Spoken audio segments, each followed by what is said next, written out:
Hey guys, Neko here, as you see by my channel up on the screen, and I'm here to do a card review, my first card review, of Neko Mane King.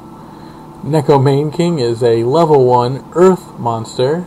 It's a beast, 0 attack, 0 defense, and then the effect is, during your opponent's turn, when this card is sent to the graveyard by the effect of your opponent's spell, trap, or monster card, your opponent's turn ends. They do not get their main phase 2, they do not get their end phase, their turn ends, it is now your draw phase. Basically this is the side deck card to have against windups.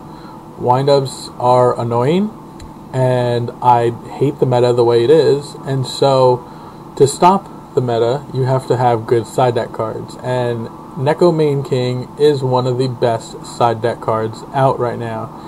It came out in Dark Revelations 1 and in Magician's Force, as you can see right there. It's a common in both. And it is the card. When they do their wind-up loop, if they pick this card at random and it's sent to the grave, their turn ends. They would usually when they go to draw, take the card out of your hand, they've already attributed their Zen Mighty. So all that would have left on the field would be a hunter and a rat, and probably no back rows, because usually they don't set them until their end phase, or not until their end phase, until after they're done with the loop. Then they would set them, and they would have no Zen mains to support them. You can then go and run over their hunter, run over their rat, and end their loop, and kind of screw them over, because this is a card that hurts them where it counts. The way I found out about this card was from Kevin Petralia. I keep messing up his name. He top 16 at YCS Atlanta, and he had Empty Jar. And I was showing a friend his Empty Jar deck list when I noticed 2 Neko Mane King in his side deck. And I didn't know what that was, even though I've seen the card before. I never remembered it. I looked it up online, and I was amazed that he was smart enough to put, well, not amazed he was smart enough, but amazed somebody thought about this card, because it is an old card. There was only one other person who ran Neko Mane King in their side deck, and that was Cody. Where is he? There he is. Cody Bodnar. He ran Inzectors. He has one Neko Mane King in his side deck right here. Right there. He was the only other person in the top 32 that ran those in their side decks. And so I was very surprised by that card. They were very bright people who decided to, who kind of knew what might be in the meta, because windups are a problem. And so they decided to side deck that card in there. Julian LaFawn ran windups. He's a friend of mine. When I'm in New York, we go to the same locals. He's a very good player, and he ran windups. So I'll be happy to side this against him to make sure I can stop him, because I hate windups. So yeah, this is a good card to have in your side deck. Right now on eBay, they're about $2 with shipping. I bought 3 of them today. Right away, right when I found out about this card, I was like, I have to buy them before they go up. So buy them now before the prices go up, because once people find out about this card, the price is going to go higher and higher. I want to talk a little bit about side deck cards in general now.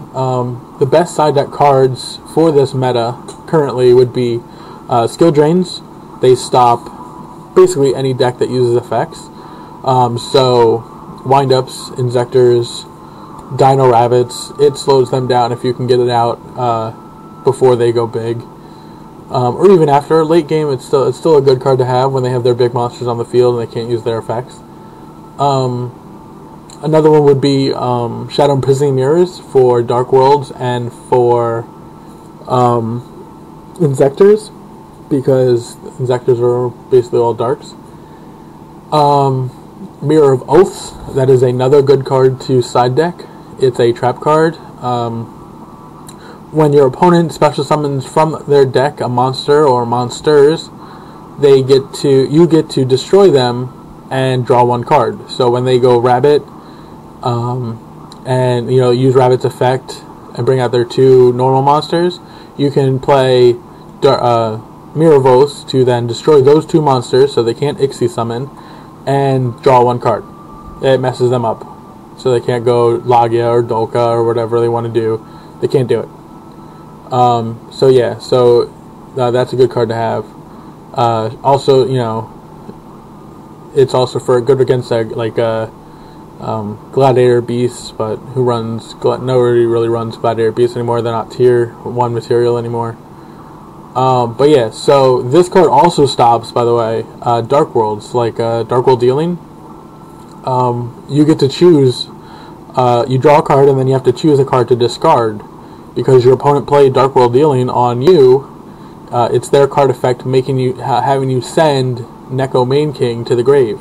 So if they go Dark World Dealings, you draw your card, you send Neko Mane King to the grave, their turn ends. Especially if Dark World Dealings is the first card they decide to play on their turn ends.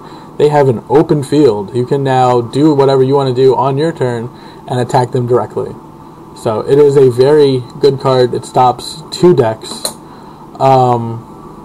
Easily stops 2 decks. Wind-up's a little bit harder because it is at random, so you just have to hope that you get one. You have to hope for either of them that you have it in your hand when they're going. And 2, at random, you have to hope that they pop it first or second card. If it gets down to the 5th card, they've already destroyed your whole hand, so it doesn't really matter anymore. Even though their field would be open, you'd be top decking. But if it's the first or second card, you could live with losing one other card, and then you still get to draw and continue your turn or start your turn, and there you have an empty field. So that's the card that I wanted to bring up to people so people can get it, because I don't like the meta the way it is. I don't play meta decks per se. I did play Karakuris when they were sort of meta, but I don't because they were fun. I liked them. I sort of like OTK decks, as you could see by my Blaze Phoenix deck and my Batteryman OTK deck that I also have on this channel, and my Karakuri OTK deck and my Final Countdown, even though that's not an OTK deck. I like those kinds of decks. So I don't like meta. I don't like cookie cutter decks. I like, if you're gonna do a deck, do something original, change it up a little bit. Yeah, you might put in 1 or 2 cards, okay. But if you're running the same combo every single other deck is running, you're a cookie cutter. You're net decking. It's ridiculous. Be original. Yu-Gi-Oh! When it first came out, it was original. Yeah, there were some decks that were the same, like Cyberstein OTK. Yes, that was a cookie cutter deck, because that was one of the first strongest cookie cutter decks that Konami had to stop in its tracks, because Cyberstein OTK was insane, and we will probably never get Cyberstein back because it was too much of a broken card. My Blaze Phoenix deck, there are tons of different variations to it. It is a good deck. It is stupid sometimes because some people get mad about it. The way I play it, if I can't get chain material within the 2nd or 3rd turn, I basically just turn it into a fusion gate, into a hero gate deck, by bringing out Nova Master and Absolute Zero and stuff like that to just to start attacking them with some of the good E-heroes that are out. Until maybe I do get chain material, and then I make sure I have, I always save what I need to make sure I can get chain material to do the combos I need to do to probably get Blaze Phoenix out on the field. Because even if I just fusion summon Blaze Phoenix without chain material, it's still a very strong monster that once per turn I can do 300 damage to my opponent for every card on the field. So I don't have to do the looping combo. I can still have a strong monster. I believe it is, hold on, let me find it right now. It's a 2800 attack, 2300 defense monster. So basically, even without even if I just have a machine and a pyro in my hand and Fusion Gate on the field, I can go right into Blaze Phoenix, and I don't have to use the effect. I can just attack them with a 2800, and and not have to use the effect because it's got a strong monster. So in April, I will be running my Blaze Phoenix deck when Blaze Phoenix comes out. It's Blaze Phoenix, the Burning Bombardment Bird. Say that 5 times fast. Comes out in the premium tin March 20th. I'm 99% sure it will be in there. And if it's not, I have to play something else. Probably play my Dark Worlds or something. And it will. And I'm going to be running three Neko Mane Kings in my side deck. So just to make sure, I'll be at the regionals in New York and in Connecticut.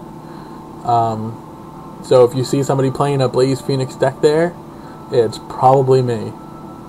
So anyways, that's it for this card review. Give me a like, tell your friends about it, share it, subscribe, comment below, post it on Facebook. I don't know, do whatever you want to do. Hope this has been helpful. Maybe give it a thumbs up if it's been helpful. And thanks for watching.